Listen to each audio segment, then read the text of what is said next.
Et hier donc, le gouvernement a été censuré. Et cela, malgré les concessions faites par Michel Barnier à l'ensemble des groupes parlementaires. Il a été censuré, ce qui est inédit depuis 60 ans, parce que l'extrême droite et l'extrême gauche se sont unis dans un front anti-républicain. Et parce que des forces qui, hier encore, gouvernaient la France ont choisi de les aider. Je sais bien que certains sont tentés de me rendre responsable de cette situation. Bah oui, qui d'autre si ce n'est toi? Mais si j'ai toujours assumé toutes mes responsabilités... Alors non, aucune honte, vraiment. Si ça avait été le cas, vous auriez agi comme vous l'aviez dit il y a quelques années.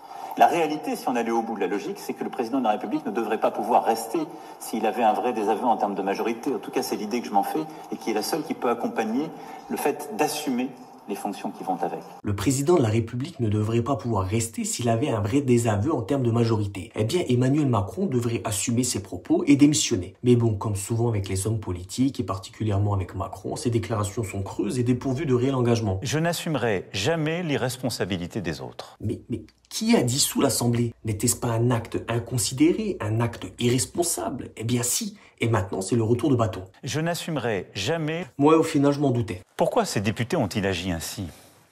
Ils ne pensent pas à vous, à vos vies, à vos difficultés, à vos fins de mois, à vos projets, soyons honnêtes.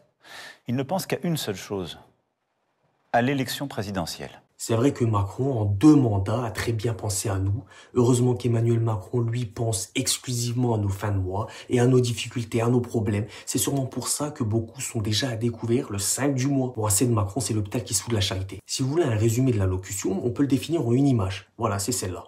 Quelle belle image, c'est vraiment Macron, on le représente vraiment bien. Bref, dites-moi ce que vous en pensez en commentaire, bien sûr, toujours dans le respect.